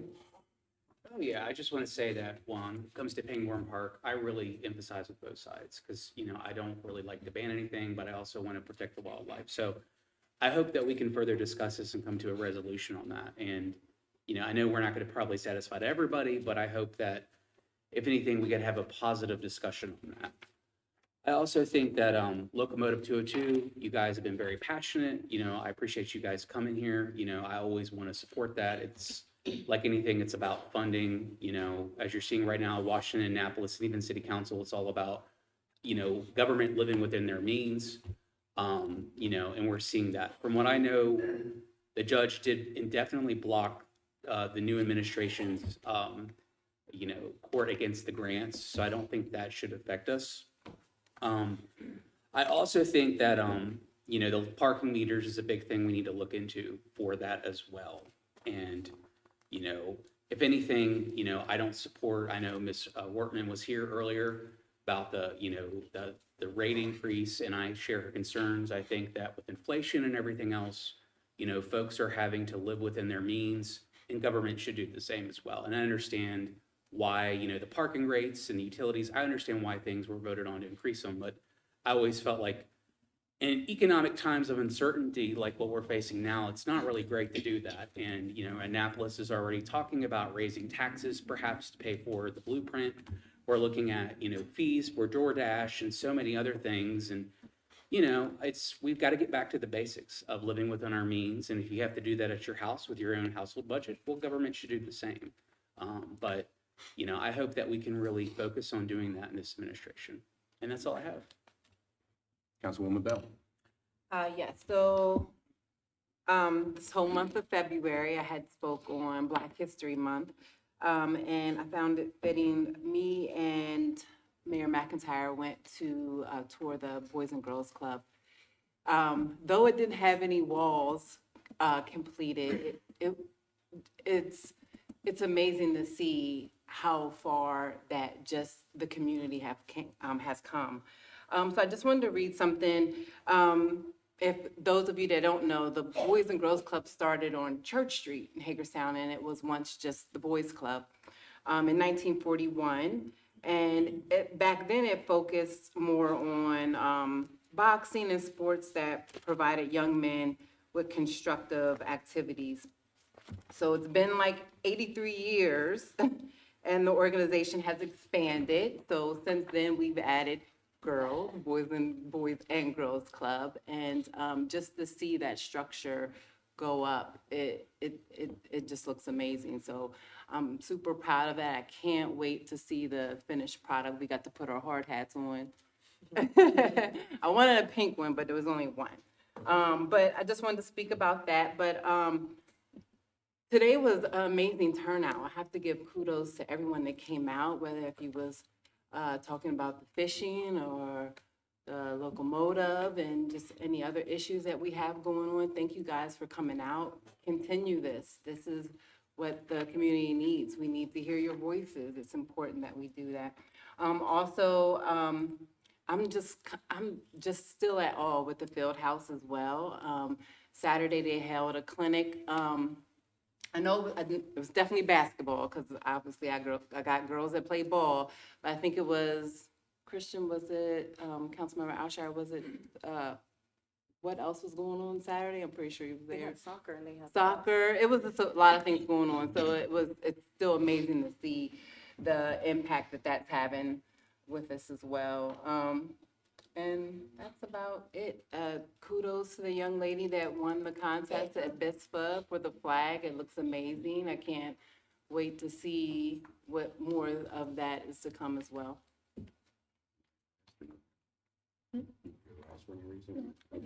Councilwoman Burnett. Thank you, Mayor. To our youth council there, Emily, I hope you had a good time. This was a great experience, right? Keep coming. Thanks, Rachel, by the way. And America Hall, I would love to come tag along and meet your staff, meet those who are unhoused. So please email me, and I'm sure, actually email the whole body, mayor and council at HagerstownMaryland.org for an invitation. And continuing the Black History Month spotlight, wonderful turnout. I knew it was gonna be a lot of people, but Anderson's got it. Like I said, they don't play. They came color coordinated. I just want everyone next time come color coordinated. No, I'm just kidding. But I like to send just another thank you to Councilwoman Bell for her idea for highlighting influential Black leaders for this month. While Black History Month is a time to reflect and celebrate, I hope we as a community can commit to recognizing Black leadership and contributions in Hagerstown all year long. Though we couldn't name every individual this month, it's essential to acknowledge that Black leaders have shaped Hagerstown in countless ways, whether through art, sports, activism, politics, business, churches, or community work. Their collective impact has helped build the Hagerstown we know today, contributing to the city's growth, diversity, and unity. From local athletes breaking barriers and activists pushing for social change, to business owners creating new opportunities and faith leaders strengthening our community, Black Hagerstonians have made invaluable contributions that continue to resonate. The hard work, perseverance, and leadership have paved the way for a more inclusive and thriving community. As we honor these individuals, let's not stop at Black History Month. We can continue to celebrate Black excellence through the year by supporting Black businesses, recognizing the achievements of local Black leaders, and keeping their legacy alive through storytelling and education. By doing this, we not only honor their past contributions, but also inspire future generations to lead, contribute, and build a better Hagerstown for all. And I have one more comment. My birthday is Saturday. Hey, girl. Thank you, thank you, thank you. Was not expecting that, but thank you. I'll take it. And I have a huge birthday wish. And this may seem a lot right now, but it is just to be kind. There is so much divisiveness happening locally, in our state, federally, that we have once, it's just nasty to see our neighbors arguing, our fellow friends falling out about what's going on in this country, and just have compassion for one another. There are people who are losing their jobs. There are people who are losing their health care. There are people that are losing their everyday being of life, right? Have compassion, be kind, and if you agree to disagree, just say that. I do not go into the comments of Hagerstown Happenings. I do not govern by that page. I don't even go there. Actually, my personal page is blocked. Because when I go in there, it's disgusting. It's people being disrespectful, it's people calling each other names, it's all around not what I want to see on a feed on my personal page where I like to have enjoyment and look at birthday celebrations and now look at gardening tips because I'm now gardening. So if y'all have any tips about how to grow onions, let me know because it's really hard for me to do indoors. But that's all my wishes for my birthday. Be kind, have compassion, and please stop with the bickering in the Facebook comments. Thank you. Councilwoman Anderson. First of all, I wanted to give everyone a big thank you for coming out and sharing and voicing out your concerns and your comments. Although we are, we hold a lot of weight when it comes to the voting power, we are humane and we are very sensitive at times. So just let it be known on record that a lot of things will be readdressed and you guys are not forgotten on all topics and all subjects. Two talking points that I overheard this morning at the commissioners' meeting that I kind of wanted to just voice out with you guys was one comment that was made pretty much stated, what does diversity, equity, and inclusion look like in our county as far as Washington County, and how we should not focus on the national rhetoric when it comes to DEI. The other topic that came up was about leveraging leveraging the culture from all cultural groups in Washington County. That's another thing that I just wanted to highlight from today's meeting with the commissioners. And I wanted to thank them for also recognizing Black History Month as well. And on that note, I wanted to have some ending remarks when it came to Black History Month, and this is what I have. As we come to the close of Black History Month, let us reflect on the remarkable contributions of Black individuals throughout history and their impact on our community. Nous sommes forts, meaning we are very strong. We are very strong. We're a tight-knit community here. Together, we can continue to promote inclusivity, understanding, and respect within our city. Important keyword here, respect within our city. Building a future that honors the diversity that makes Hagerstown strong. May we carry the spirit of Black History Month forward and strive to make Hagerstown a place of opportunity, unity, and a hope for all. I thought that was a very important ending remarks to share with you guys tonight, and happy birthday, Tiara. As for Saturday, it's my 15-year wedding anniversary, so I'll be celebrating too, girl. All right, thank you all and good night. Councilman Alshire. I have a couple of things. The first is, obviously, I was glad to see former council member Alicia Parson McBean here and former mayor and council member Takesha Martinez. I say that because I had the privilege, obviously, of serving with both of them. And I think that what I'll say to that is, obviously, Councilmember Parson McBean was several years prior to Councilmember Martinez and Mayor Martinez, and it was different even then, and we have definitely improved our collective cultural conscience since that time, and I'll leave that at that.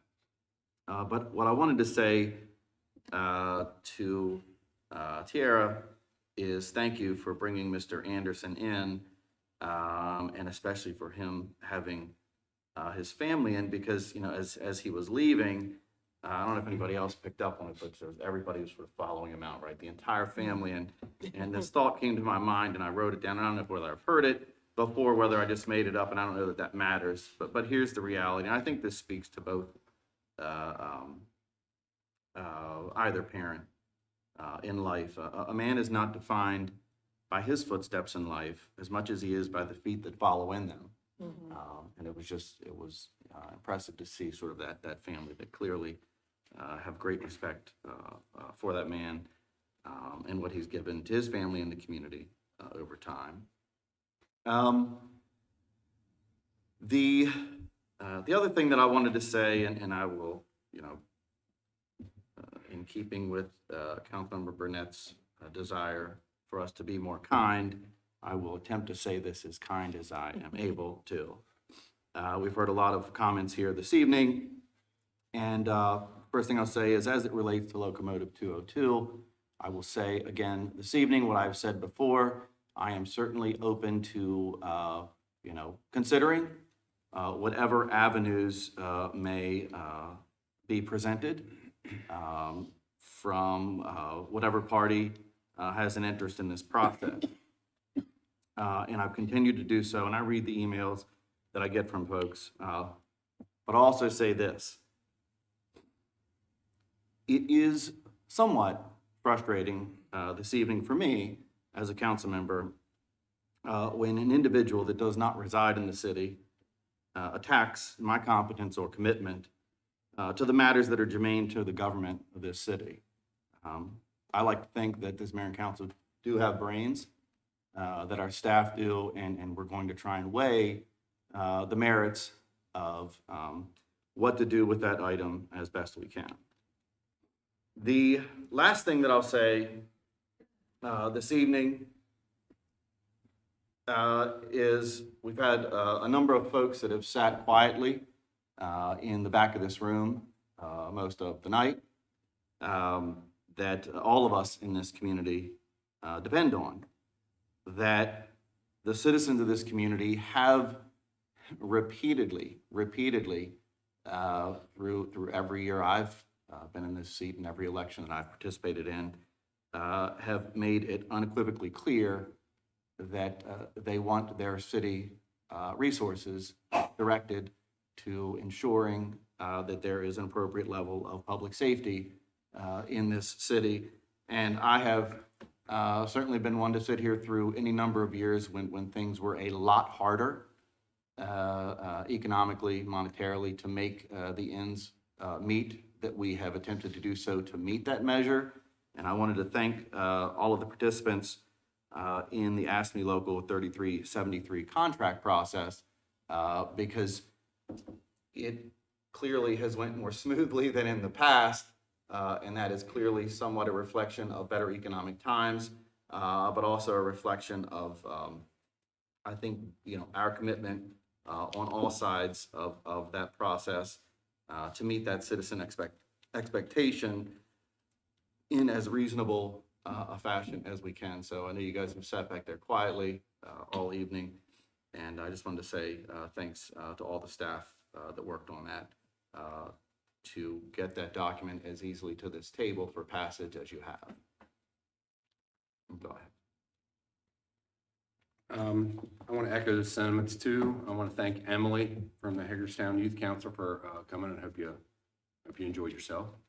Number two, I thoroughly enjoyed all the proclamations this month, especially, I knew a good many of them, but some of the individuals that I did not know a whole lot about, I was glad to learn something.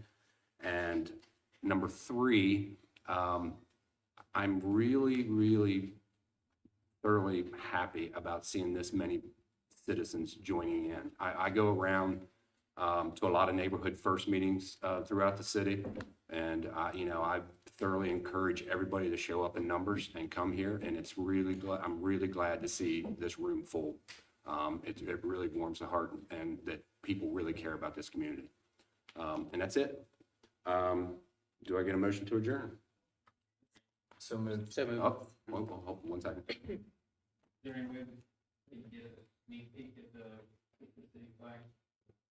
Oh, yeah, we didn't have that. Yeah, we didn't. In the packet. Yeah. We can take it. Yeah, we'll set it up. Yeah, we'll set it up. Do I get a motion to adjourn? So moved. Second? Any questions about anything on the agenda this evening? Okay, we're adjourned.